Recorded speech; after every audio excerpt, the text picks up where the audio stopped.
कार्यकर्त्याचा आज ऐकलं. खरं तर महाराष्ट्र राज्यातील राजकारणामध्ये युवकांनी कोणती प्रेरणा घेऊन राजकारणात काम केलं पाहिजे, ज्या लोकांची याच्यावरती आपण काम करू शकतो.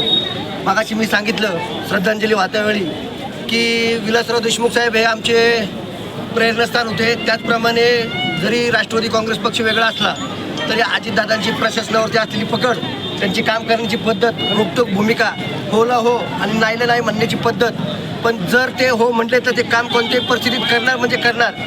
ती गोष्टीचा अनुभव आम्ही अनेकदा घेतलेला आहे आणि त्याच्यामुळं बारामतीकर नुसते पोरके नाही झालेले, पुणे जिल्हा पोरका नाही झालेला तर महाराष्ट्र पोरका झाला म्हटलं तरी वावगं ठरणार नाही आहे. आणि खरी खोळ आत्ता तरी लोकांना कळल, याच्या पुढं 100% कळल की दादा असते तर प्रत्येक वेळेला दादांची आठवण त्या वेळेला येईल की बाबा या ठिकाणी या अडचण झाली तर त्यावेळेला मला दादा हा पर्याय होता.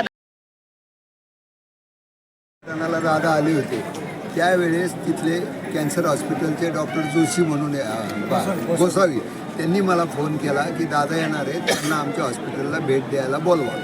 तर मी दादांना कानात सांगितलं की दादा असं असं आळंदीत कॅन्सरचं हॉस्पिटल आहे आणि तिथं आपल्याला भेट द्यायची. एक राज्याचे उपमुख्यमंत्री मुख्यमंत्री यांना एक प्रोटोकॉल असतो, पण तो प्रोटोकॉल न विसरता तो कार्यक्रम नसताना कार्यक्रमाला तिथं गेले आणि दादांचं दातृत्व त्या दृष्टी तुम्हाला सांगतो की त्यांची अपेक्षा होती 5-10 लाख रुपये दादांनी दिले तरी बस. तर दादांनी 50 लाख नाही, त्यांनी 1 कोटी मागितले तर दादांनी 27 कोटी रुपयाचा ते पेट म्हणून मशीन दिलं आणि ते आज उद्या येणार होतं आणि त्या उद्घाटनाला दादा येणार होते. ते मिळालं त्यांना. 27 कोटी कशाला म्हणतात आणि हे सगळं जनसामान्यांसाठी दिलं. बरोबर. नायकरे पाटील, काय सांगाल तुम्ही? सातत्य झालेलं आहे आणि दादा म्हणजे दादाच होते. शब्दाने आपण एखाद्याला दादा म्हणतो, आदराने म्हणतो, पण त्या दादा त्यांची कर्तबगारी, त्यांची कामातून तशी ओळख होती आणि दादांना कुठलं काम सांगितलं आहे आणि त्यांनी केलं नाही, पक्षाच्या कार्यकर्त्याचा असो किंवा अन्य कोणाचा असो, त्यांनी पक्षभेद बघितला नाही, जातपात बघितली नाही, कार्यकर्ता बघितला. कार्यकर्ता मोठा होण्याकरता त्यांनी ताकद दिलेली आहे आणि जे काम केले आळंदीसाठी ते आम्हाला सर्वांना श्रुत आहे. किती बोललं तरी थोडंच होणार आहे, शब्दच नाही आहे. भविष्यात आता कसे कामं करणार, काय करणार, काय दिशा, काय वाटते समोर? काय नाही, आता वाणीच राहिलेलं नाही, सगळं म्हणजे उद्ध्वस्त झाले, निशब्द झालोय तुम्ही. आम्ही आता म्हणजे गुलामगिरीच करावी लागणार आहे. आता तो कमर्शियल राजकारण झालेलं आहे आजकाल. स्पष्ट बोलायचं म्हणजे कोण आता हे इथं बोलतात, आता याच्यातले किती जण कुठला पक्ष जॉईन करतील स्वतःच्या स्वार्थासाठी हे आम्ही सांगू शकत नाही. पूर्वी तुम्ही जे काम करत होता गरिबांसाठी, आम्ही दादाला सांगतो, हा जो रुबाब असायचा तो रुबाब पूर्ण संपलाय. महाराष्ट्रातल्या जनतेच्या समोर एकच पर्याय दादा असायचा, असं सामान्य लोकांमध्ये होतं. आता तुम्ही काय करणार? नेमकी परिस्थिती कार्यकर्ते काय करतील असं वाटतं? तसे संबंध आमचे आम्ही 86 पण आहेत. कोणाचंही काम असलं तरी आम्ही कुठूनही ते करून आणू, आमच्याकडे या, आम्ही नाही केलं तर 2 बापाचं, एवढंच सांगतो. प्रकाश शेठ, काय सांगाल? नेमक्या पक्षाच्या माध्यमातून आपण काम करत असताना दादांना फोन केल्यानंतर दादा नेहमी उचलायचे. आज तुमच्या नेमक्या भावना काय आहेत? सुमारे 2 दिवसापासून प्रत्येक ठिकाणी टेलिव्हिजन लोकांनी बंद केलेत, टेलिव्हिजनवर सुद्धा आता त्या बातम्या पाहूशी वाटत नाही, एवढं दुःख लोकांच्या मनात आहे. काय सांगाल? दादांची ओळख म्हणजे कामाचा माणूस हीच दादांनी आपली ओळख निर्माण केली होती. कुठल्याही पक्षाचा माणूस येऊ द्या, कुठल्याही जाती धर्माचा माणूस येऊ द्या, दादांनी काम ऐकून घ्यायचं आणि होत असेल तर लगेच त्याच्यावरती काम करतं.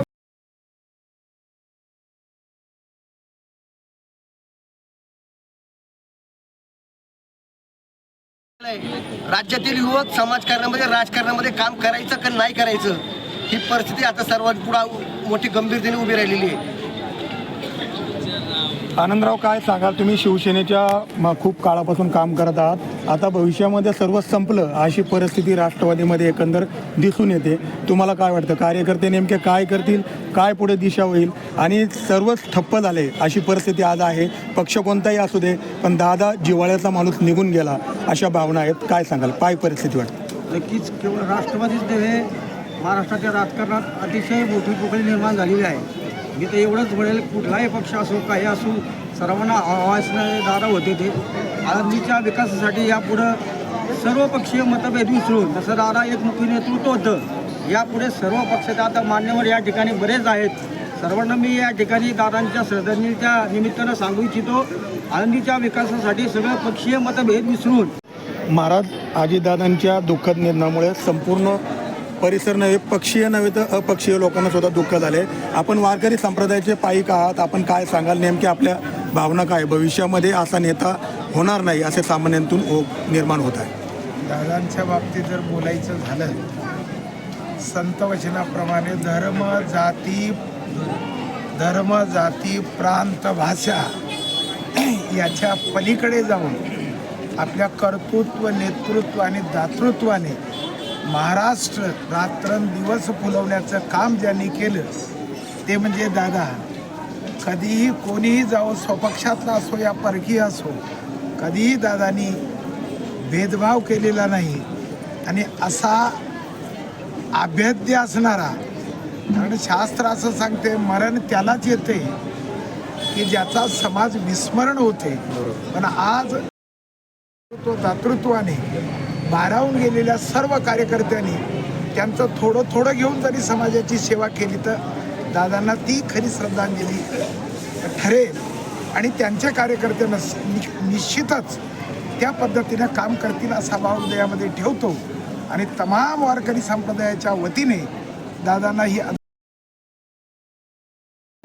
म्हणलं तुम्ही निवडून आल्या पाहिजे, माझ्या गावच्या आहात, तुम्ही माझ्या तालुक्यातल्या आहात, तुम्ही मला कुणाच्या मदत लागली तर सांगा. म्हणलं प्रकाश शेटला सांगा, प्रकाश काळायला बोलून घेतलं. प्रकाश इकडे मला माहीत नाही, हे निवडून आल्या पाहिजे. त्यांच्यामुळं मी आज नगरसेवक म्हणून इथं आळंदीमध्ये आहे.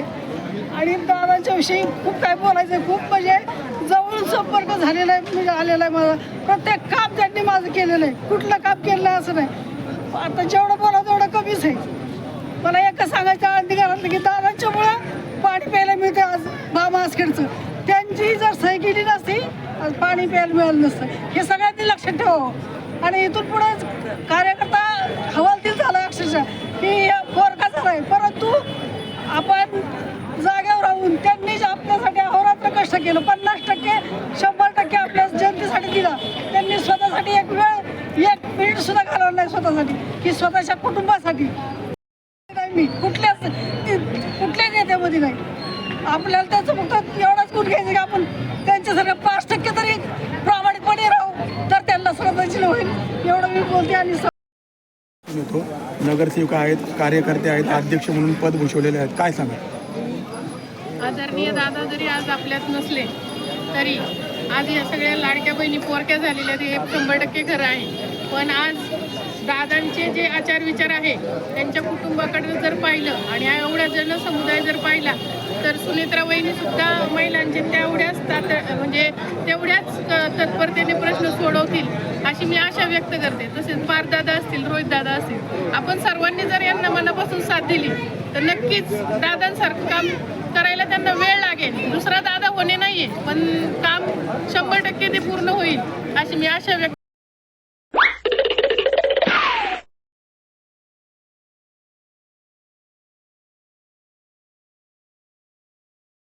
दुःखदायक अशी घटना जी महाराष्ट्र राज्याचे सर्वांचे लाडके उपमुख्यमंत्री आमदार अजितदादा पवार साहेब यांचं कालच दुःखद निधन झालं.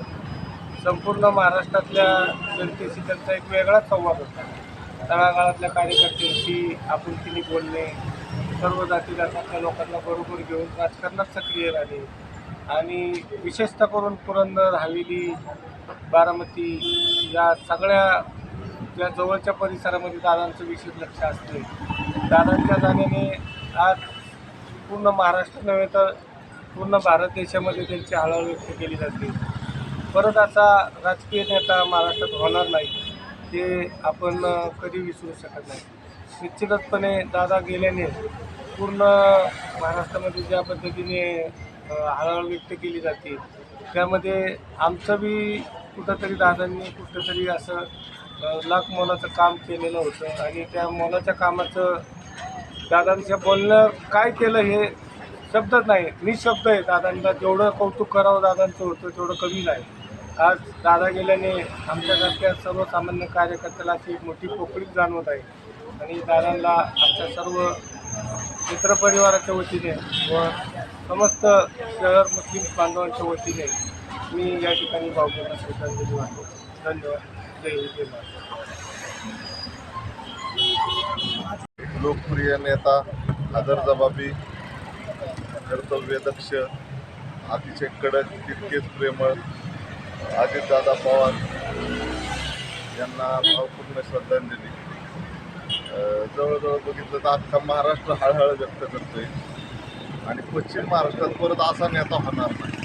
म्हणजे पश्चिम महाराष्ट्रात एवढा मोठा नेता होणार नाही परत, नाही काय. आणि दादांना भावपूर्ण श्रद्धांजली अर्पण करतो. मी गुलाबराव सोनवणे, पुरंदर तालुका राष्ट्रीय चर्मकार महासंघाचा माजी अध्यक्ष. काल जी दुःखद घटना घडली, आपल्या महाराष्ट्राचे उपमुख्यमंत्री श्री अजितदादा पवार यांचं आकस्मिक असं विमान अपघातात निधन झालं. त्यांच्या जाण्याने जे महाराष्ट्रावर शोक पसरली, खरोखर एक तर कामाचा माणूस, अगदी धडाडीचं नेतृत्व, ते जाण्याने खरोखर मोठी आपल्या महाराष्ट्राची हानी झाली आणि त्यांच्या सुखात आम्ही सर्व सहभागी आहोत. त्यांना भावपूर्ण श्रद्धांजली वाहत. दादा हे खूप प्रामाणिक कार्यकर्ते होते.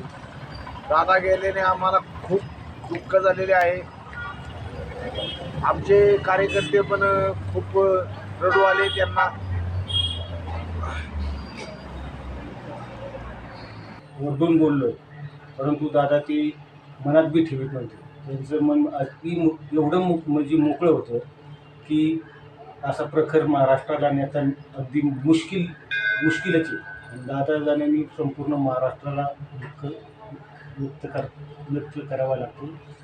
कारण का, दादांच्या जिथं जिथं मी भाषणं ऐकली किंवा काही ऐकलं की दादांनी कामं बी केली, सर्वसामान्याला त्यांनी हात बी दिला आणि संपूर्ण सगळ्यांसाठी झगडत राहिले. महाराष्ट्रासाठी त्यांचं म्हणजे फार मोठं अमोल कार्य म्हणजे दादा म्हणजे एवढे प्रखर होते आणि नेतृत्व होते, त्यांच्याकडे कला होती. आम्ही जरी जिथं दुटी त्यांनी दादांनी आम्हाला हात मिळवले. आम्ही मार्केटला असताना दादांना आम्ही म्हणजे संपूर्ण हात मिळवले, आमच्या प्रतिक्रिया सांगितल्या. दादांनी ती केलंसुद्धा, कामंसुद्धा केली. बस